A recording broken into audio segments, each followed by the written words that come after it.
नमस्कार, हमारा उत्तराखंड में आप सभी का स्वागत है। मैं हूं आपके साथ सृष्टि शुक्ला। खबरों से पहले नजर डालते हैं इस वक्त की सुर्खियों पर। देवस्थानम बोर्ड पर बोले सीएम त्रिवेंद्र, धार्मिक संस्कृति परंपराओं से छेड़छाड़ मकसद नहीं, जल्द नामित होंगे सदस्य। सरकार ने पर्यटकों के लिए खोले उत्तराखंड के दरवाजे, प्रदेश में कहीं से भी घूमने आ सकते हैं पर्यटक, नहीं होगा पड़ेगा क्वारंटाइन। पिथौरागढ़ में भारी आपदा के बाद जारी शवों के मिलने का सिलसिला, मलबे से मिले 4 शव, 7 हुई मृतकों की संख्या, 7 अभी भी लापता। गौरीकुंड केदारनाथ पहले मार्ग पर चाय पानी को तरसे श्रद्धालु, दुकानों पर लटके ताले, लॉकडाउन के चलते यात्रियों को झेलनी पड़ी परेशानी। लगातार बढ़ रही कोरोना की रफ्तार, प्रदेश में 210 ने कोरोना पॉजिटिव मामले से मचा हड़कंप, 4800 के पार पहुंची संख्या। उत्तराखंड में आफत की बारिश, भारी बारिश से रास्ते हुए बंद, पहाड़ों से बहते सैलाब ने बढ़ाई परेशानियां। आप देख रहे हैं के न्यूज, खबरों का सारथी। रुक करते हैं खबरों का। उत्तराखंड के मुख्यमंत्री त्रिवेंद्र सिंह रावत ने कहा है कि देश दुनिया में धार्मिक व सांस्कृतिक परंपराओं का विशेष महत्व होता है। इन परंपराओं के साथ छेड़छाड़ करना सरकार का मकसद नहीं है। भविष्य की जरूरतों, यात्रियों की सुरक्षा, सुविधा और बुनियादी ढांचे के विकास के लिए सरकार ने देवस्थानम बोर्ड का गठन किया है। राज्य गठन के 19 साल के बाद ये सबसे बड़ा सुधारात्मक निर्णय लिया गया है।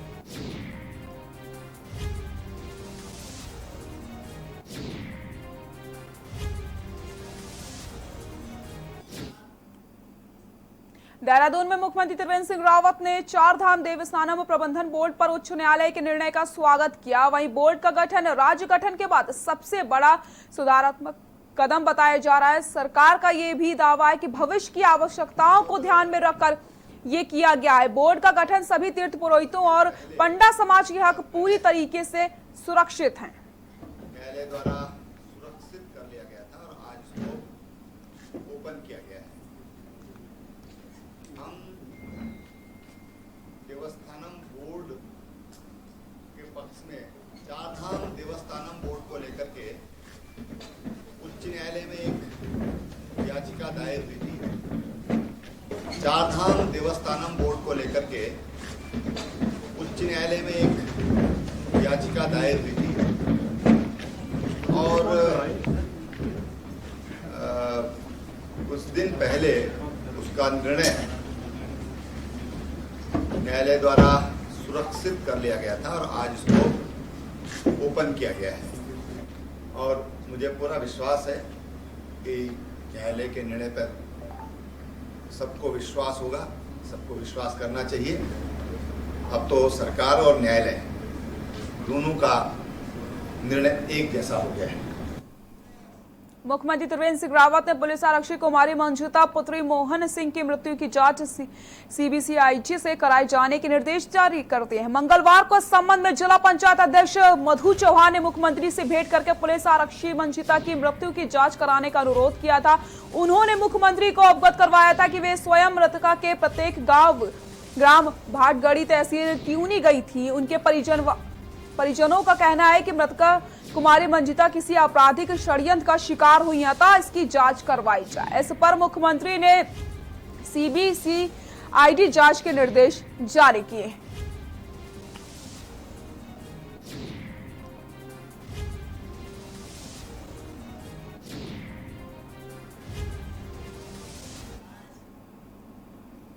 प्रदेश के मुख्यमंत्री त्रिवेंद्र सिंह रावत ने कहा है कि बाहरी राज्यों से कोई कोविड विजेता उत्तराखंड में घूमने के लिए आना चाहता है तो उनके लिए किसी तरीके की कोई रोक नहीं है, उन्हें प्रदेश में आने की अनुमति दी जाएगी। इससे प्रदेश में पर्यटन गतिविधियों को बढ़ावा मिलेगा और कोरोना से जंग जीतकर स्वस्थ हो चुके उत्तराखंड को आबो हवा का आनंद भी ले सकते हैं। मुख्यमंत्री ने कहा कि बाहरी राज्यों से कोरोना संक्रमण से ठीक हो चुके लोगों को प्रदेश में आने की अनुमति देने का फैसला लिया गया।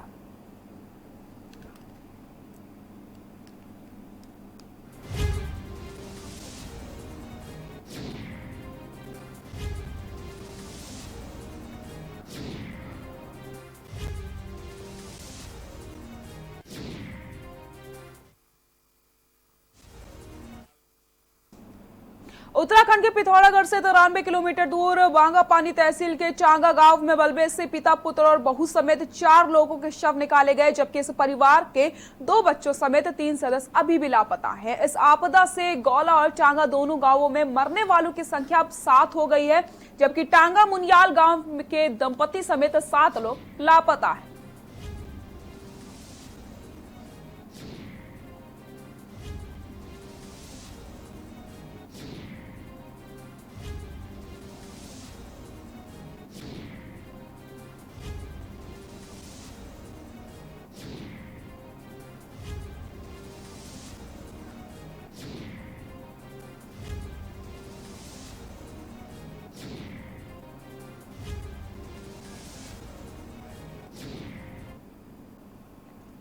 उत्तर भारत में मौसम ने करवट ली है और मानसून के कारण अब काफी जगह बारिश भी हो रही है। उत्तराखंड में भी तेज बारिश को लेकर लगातार अलर्ट जारी किया जा रहा है। इसी बीच हरिद्वार की मशहूर हर की पौड़ी पर आकाशीय बिजली गिरने के कारण भारी नुकसान भी हो गया है। देखिए हमारी खास रिपोर्ट।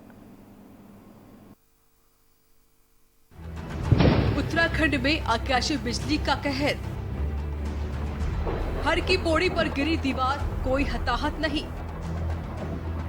हरिद्वार में हर की पौड़ी पर बिजली गिरी। हरिद्वार में ढह गई 80 फीट की दीवार। उत्तर भारत में मौसम ने करवट ले ली है और मानसून के कारण अब काफी जगह बारिश हो रही है। उत्तराखंड में भी तेज बारिश को लेकर लगातार अलर्ट जारी कर दिया गया है। इसी बीच हरिद्वार की मशहूर हर की पौड़ी पर आकाशीय बिजली गिरने के कारण काफी नुकसान हुआ है। यहाँ बिजली गिरने से पूरी दीवार गिर गई और पूरे क्षेत्र में मलबा फैल गया। बता दें, उत्तराखंड के कई जिलों में इन दिनों बारिश ने भारी तबाही मचा रखी है। तस्वीरें देखिए, ये तस्वीर है विकास नगर की।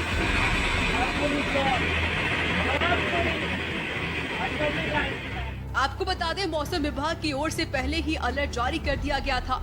सोमवार देर रात को हरिद्वार में आकाशीय बिजली गिरी, जिससे हर की पौड़ी पर 80 फीट की दीवार गिर गई।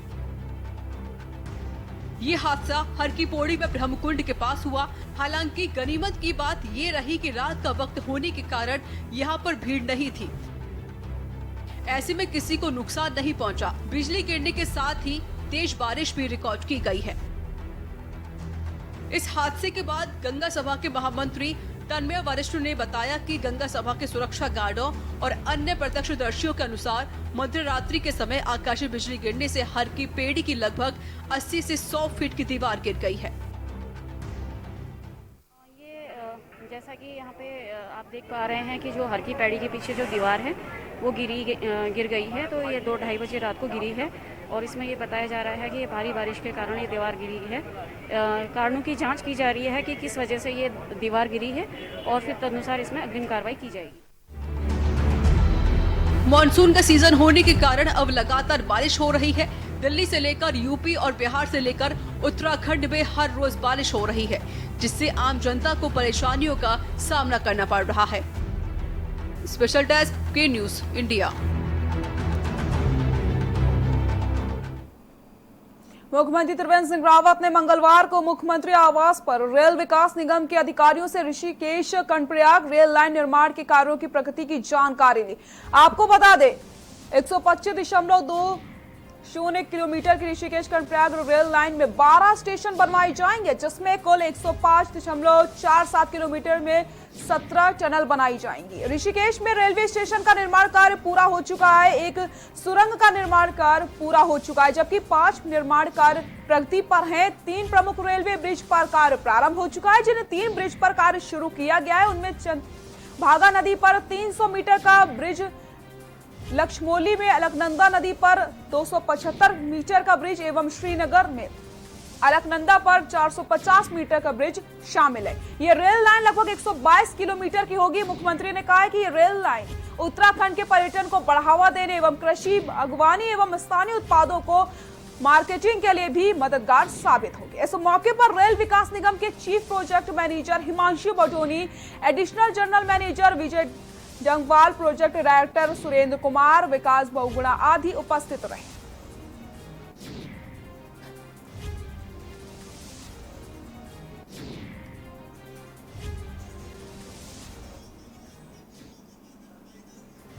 बाबा केदार के दर्शन को केदारनाथ पहुंच रहे श्रद्धालुओं को पैदल मार्ग पर चाय पानी भी नसीब नहीं हो रहा। कोरोना के चलते 1.5 माह से यात्रा का संचालन नहीं हो रहा था।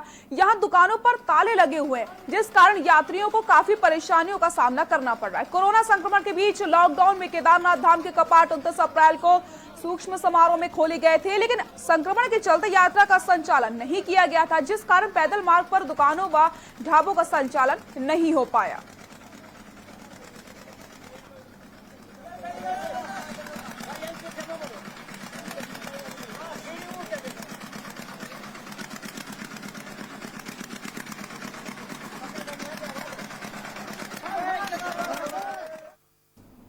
सामुदायिक स्वास्थ्य केंद्र मुंसियारी में बीमार महिला गोविंदी देवी का उपचार चल रहा है, पर ये एक्सक्लूसिव वीडियो दुर्गम क्षेत्रों के विकास की बात और संबंधित विभागों के कार्यप्रणाली महज दिखावा साबित करने वाली है। देखिए हमारी खास रिपोर्ट।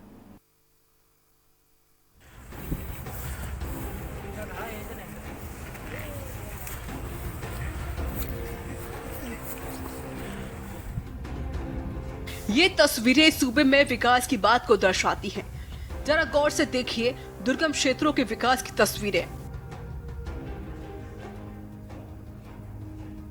यह संबंधित विभागों की कार्यप्रणाली महज दिखावा साबित करने को काफी है।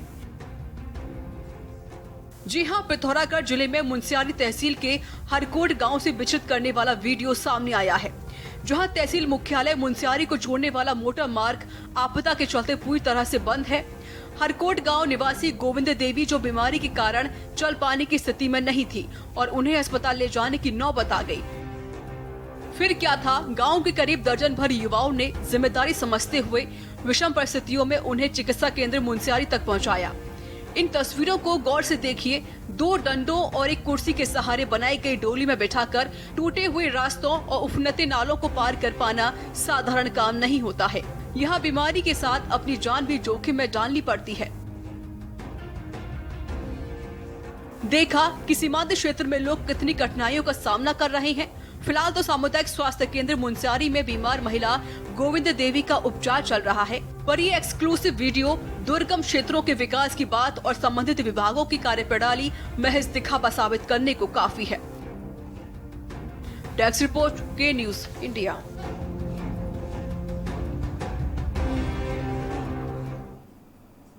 उत्तराखंड में मानसून जोर पकड़ने लगा है, तो उसी को देखते हुए जिला प्रशासन लगातार सतर्क नजर आ रहा है। आपको बता दें, हाल ही में देहरादून में एक दीवार गिरने के कारण 4 लोगों की मौत हो चुकी है। तभी से देहरादून का नगर निगम और जिला प्रशासन सतर्क नजर आ रहा है। जिला अधिकारी आशीष श्रीवास्तव ने जानकारी देते हुए बताया कि जिला देहरादून के अंदर गिराशु भवन, ऐसे गिराशु भवनों को गिराने के आदेश नगर निगम व नगर पालिकाओं को दे दिए गए हैं। जो भी ऐसे भवन है उनको तुरंत चिन्हित करके उन पर कार्रवाई करी जा रही है। अभी कुछ भवनों पर कार्रवाई की गई है। साथ ही साथ सभी एसडीएम को भी निर्देशित किया गया है कि जहां भी नगर निगम या नगर पालिका आपसे मदद चाहते हैं तो उनको मदद उपलब्ध करवाई जाए।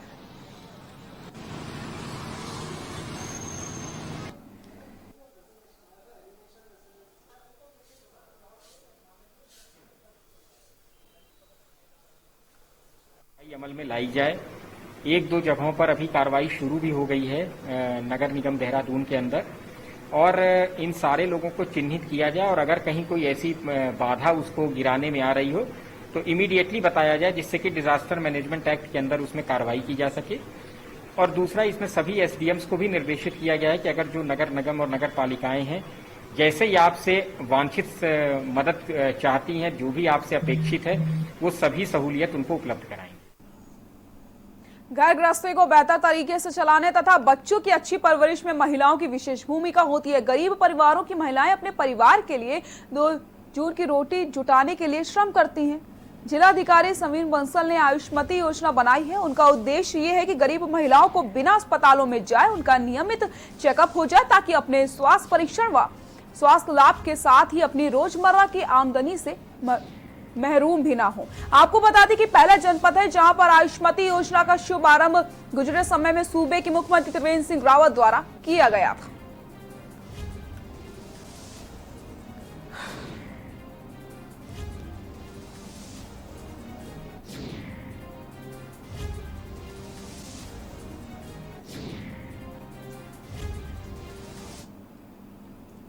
पहाड़ों में आफत की बारिश जारी है। बीते 2 दिनों से केदारनाथ धाम में लगातार बारिश हो रही है। बारिश का सीधा असर केदारनाथ धाम की यात्रा पर पड़ रहा है। लगातार बारिश होने से केदारनाथ धाम आने वाले तीर्थ यात्रियों की संख्या कम होने लगी है। वहीं बारिश के कारण केदारनाथ हाईवे पर जगह जगह भूस्खलन का दौर जारी है। हाईवे पर बांसवाड़ा में पहाड़ी से पत्थरों का गिरने का सिलसिला लगातार जारी है। हाईवे बंद होने से यात्रियों को परेशानी और भी ज्यादा बढ़ चुकी है। देखिए हमारी खास रिपोर्ट।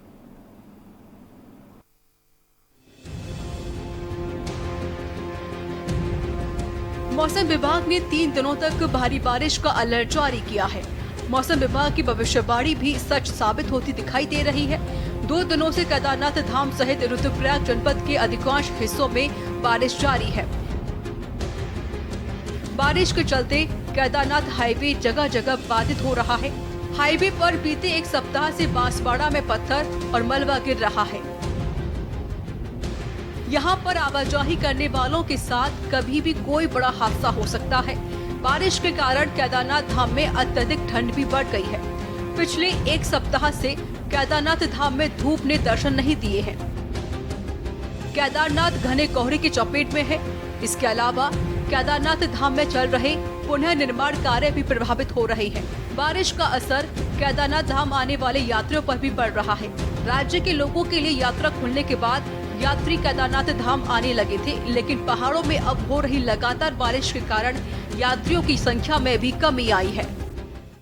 इसमें सभी थाने चौकियों के माध्यम से पूरे जनपद में 22 स्थान चिन्हित किए गए हैं जो कि आपदा प्रून है, चाहे वो नेशनल हाईवे के हों चाहे ट्रैक के हों। और जो भी एजेंसी, जो भी निर्माणदायी संस्था उन मार्गों का रखरखाव करती है, वो स्थानों की सूची उनको प्रेषित की जा चुकी है और उनको ये कहा गया है कि वहाँ पे विशेष ध्यान रखें और अगर कभी मलबा आता है या रास्ता बंद हो जाता है तो जितनी जल्दी हो सके वो उसको हम क्लियर कर सकें। और दुर्घटना संभावित क्षेत्रों में हमारे द्वारा बोर्ड लगाए गए हैं और जो मिरर होता है, जिससे कि ऐसे मोड़ जहाँ पे कि ब्लाइंड टर्न्स हैं, वहाँ पे मिरर जो है वो मुख्यालय से हमें प्राप्त हुए हैं, वो इंस्टॉल किए जा रहे हैं। फिलहाल पहाड़ों में मौसम इसी प्रकार रहेगा। अगले 3 दिन भी बारिश के साथ गुजरेंगे। ऐसे में सभी को अलर्ट किया गया है। रुद्रप्रयाग पुलिस अधीक्षक नवनीत सिंह भुल्लर ने कहा कि सभी थाने और चौकियों के माध्यम से 12 हाईवे और ब्रांच रोडों पर 22 डेंजर चिन्हित किए गए हैं और सभी को अलर्ट रहने के लिए कहा गया है। रुद्रप्रयाग से के न्यूज इंडिया के लिए रोहित जुमरी की रिपोर्ट। यहाँ रुकते हैं एक छोटे से ब्रेक के लिए, जल्द हाजिर होते हैं।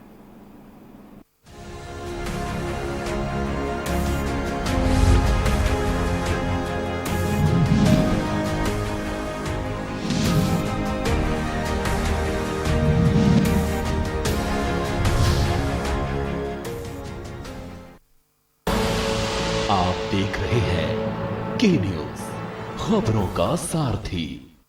राम की जिंदगी को थोड़ा पढ़ भी लीजिए। आप मुद्दे से भटक रहे हैं। सब बोलेंगे, सबकी सुनेंगे, अनुशासन के साथ सवालों की झड़ी अड़ी, क्योंकि हमें है देश की पड़ी। सोमवार से शुक्रवार शाम 6 बजे TV9 भारतवर्ष, अब तो सब देख रहे हैं।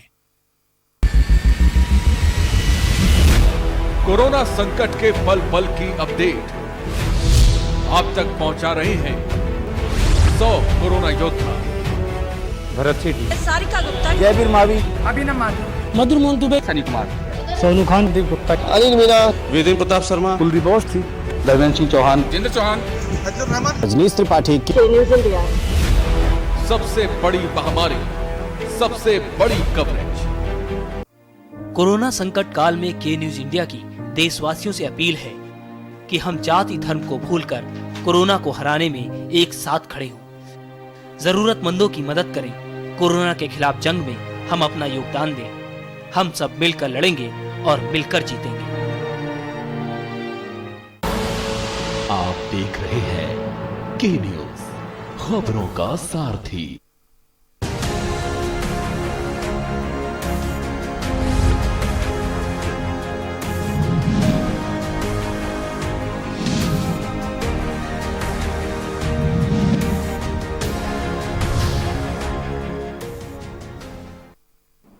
ब्रेक ब्रेक के बाद एक बार फिर से आप सभी का स्वागत है। बद्री केदारनाथ मंदिर समेत 51 अन्य दूसरे मंदिरों को देवस्थानम बोर्ड में शामिल करने के मामले में कोर्ट से राज्य सरकार को बड़ी राहत दी है।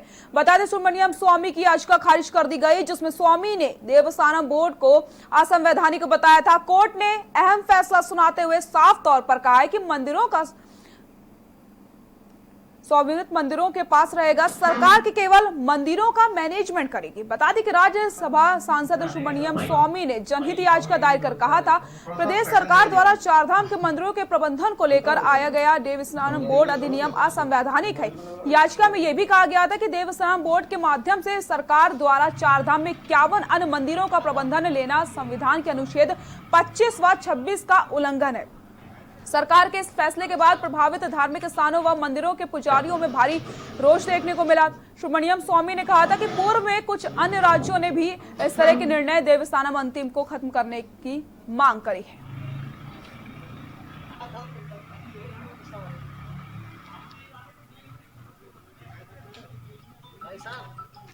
कोर्ट ने एक्ट की वैलिडिटी को अपहेल कर दिया है, subject to certain change in section 22। Court ने सेक्शन 22 को ये चेंज, उसकी लैंग्वेज को चेंज कर दिया है, और जो कि एक्ट में एक प्रावधान था कि बोर्ड की में जो प्रॉपर्टी है चार धाम की वो बोर्ड में डिवॉल्व करेगी। का आर्टिकल 14, आर्टिकल 25, 26, 31A का कोई वायलेशन नहीं है इस एक्ट में। बाकी जो भी हमने हिस्टोरिकल रिकॉर्ड कोर्ट के सामने रखा था उस सबको कोर्ट ने अपने जजमेंट में नोट किया है और उस बेसिस पे एक्ट की कॉन्स्टिट्यूशनैलिटी को अपहेल्ड किया है और ये सुब्रमण्यम स्वामी जी की पिटीशन को डिसमिस कर दिया। खबर सितारगंज से, जहां 6 आशा कार्यकर्तियों की कोरोना संक्रमित होने के बाद प्रशासन लगातार सतर्क दिखाई दे रहा है, लेकिन नगर के कुछ निवासी सतर्क रहने में असमर्थ नजर आ रहे हैं, जिसकी वजह से नगर की कुछ गलियों को सील कर दिया गया। सितारगंज वार्ड नंबर 11 में पहुंचे एएसपी देवेंद्र पींचा ने बताया कि जिस तरीके से कोरोना वायरस से पॉजिटिव केस सामने आ रहे हैं, इन हालातों को देखते हुए प्रशासन एवं जनता को सतर्क रहना की ज्यादा जरूरत है। वैसे तो हमने आशा कार्यकर्तियों के सैंपलिंग भी करवा लिए हैं। जांच आने के बाद संपूर्ण तरीके से पता लग जाएगा कि कौन कोरोना संक्रमण से संपूर्ण तरीके से पॉजिटिव है। और अभी हमने इन सभी को कोविड-19 सेंटर में भी रखा है और हमारे द्वारा उनकी गलियों को सील कर दिया गया है ताकि कोई भी व्यक्ति कोरोना पॉजिटिव ना हो सके।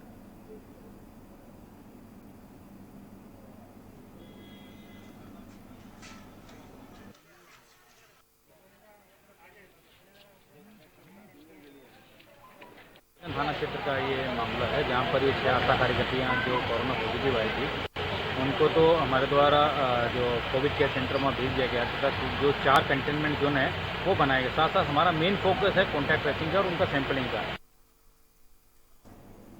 खबर डोईवाला से है, जहां बाजार में लागू होने वाली साप्ताहिक बंदी इस बुधवार को नहीं रहेगी, क्योंकि कोरोना के कारण शनिवार रविवार को बाजार बंद रखने के कारण बुधवार को साप्ताहिक बंदी से मुक्त रखा गया। वहीं व्यापारियों ने डोईवाला के एग्जाम तक शिवराज सिंह चौहान से मांग की थी कि पूर्व में 2 दिन बाद रहने के कारण बाजार को साप्ताहिक बंदी से मुक्त रखा जाए। वर्गीय एटीएम लक्ष्मीराज चौहान ने बताया कि प्रशासन ने व्यापारियों को साप्ताहिक बंदी से मुक्त रखते हुए बुधवार को बाजार खुला रखने के आदेश जारी किए।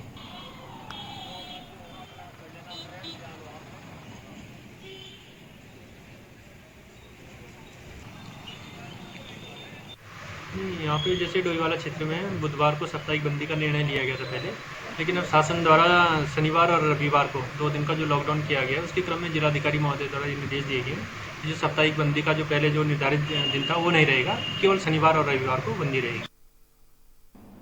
उत्तराखंड के पिथौरागढ़ में बादल फटने से कई घर जमींदोज हो गए। पहाड़ से अचानक आए मलबे में कई घर दब गए, साथ ही साथ पानी के बहाव में कई लोगों के बहने की खबर भी सामने आई है।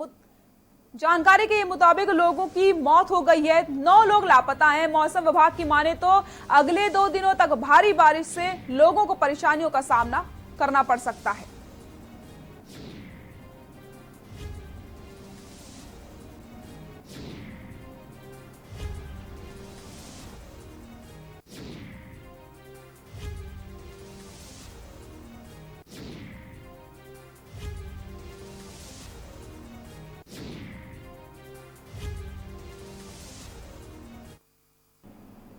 उप जिलाधिकारी के निर्देश अनुसार डोईवाला तहसीलदार और रेखा आर्या ने ग्राम समाज की भूमि पर किए जा रहे अतिक्रमण के खिलाफ बड़ी कार्रवाई करते हुए कुरकावाल बीएसएफ कैंप के पास से अवैध अतिक्रमण को हटवा दिया है। वही भूमि अतिक्रमण के ये प्रकरण 2019 से न्यायालय के अधीन चल रहा था, जिसका तहसीलदार रेखा आर्य द्वारा गहनता से अध्ययन करने के बाद सर्वे कराया गया था, जिसमें पाया गया है कि कब्जाधारी का नंबर दूसरे स्थान पर उल्लेखित है। जिस तरीके से तहसीलदार रेखा आर्य द्वारा कार्रवाई करते हुए ग्राम समाज की भूमि पर बने भवनों व झुग्गी झोपड़ियों को हटवाया गया है, साथ ही साथ तहसीलदार द्वारा कोई निर्देश भी दिए गए हैं। अगर इस प्रकार का कोई भी मामला संज्ञान में आता है तो उस पर इसी प्रकार से कड़ी कार्रवाई करके ग्राम समाज की भूमि को अतिक्रमण से मुक्त करवाया जाएगा।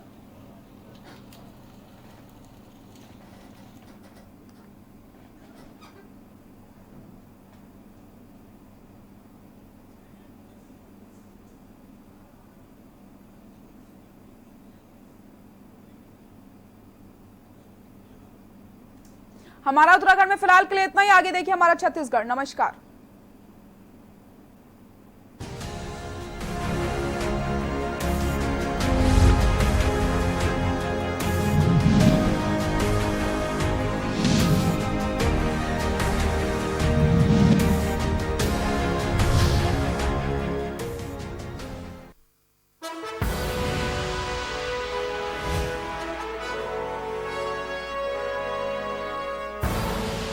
आप देख रहे हैं के न्यूज, खबरों का सारथी।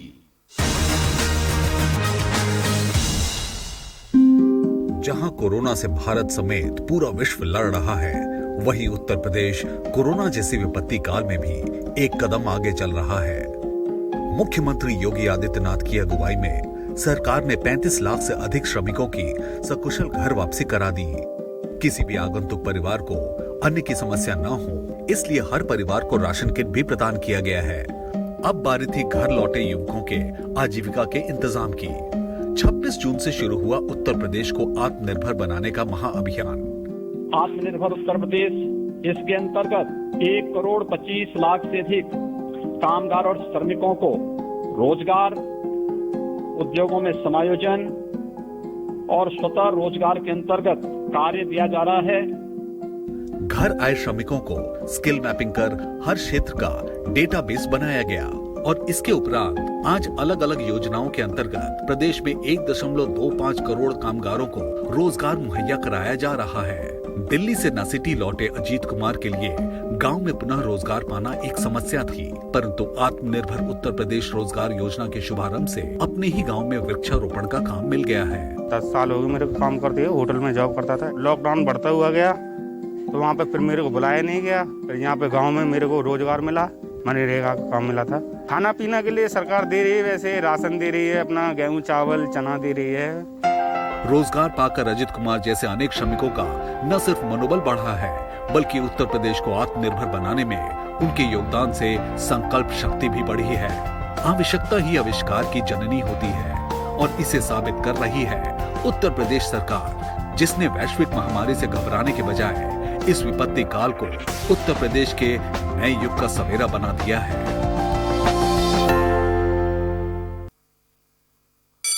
Mount Litra Z School, Unnao, number 1 in academics, number 1 in sports, best teachers, best result, smart classroom, best transport facility, world class infrastructure के साथ Mount Litra Z School, Unnao। एक बुलेटिन में हर खबर, देश के नंबर 1 न्यूज नेटवर्क का number 1 news bulletin. News top 9 रोज सुबह 7 बजे और शाम 7 बजे। जुड़िए संसार से हमारी रफ्तार से। TV9 भारतवर्ष, अब तो सब देख रहे हैं। कोरोना संकट काल में के न्यूज इंडिया की देशवासियों से अपील है कि हम जाति धर्म को भूलकर कोरोना को हराने में एक साथ खड़े हों। जरूरतमंदों की मदद करें। कोरोना के खिलाफ जंग में हम अपना योगदान दें। हम सब मिलकर लड़ेंगे और मिलकर जीतेंगे।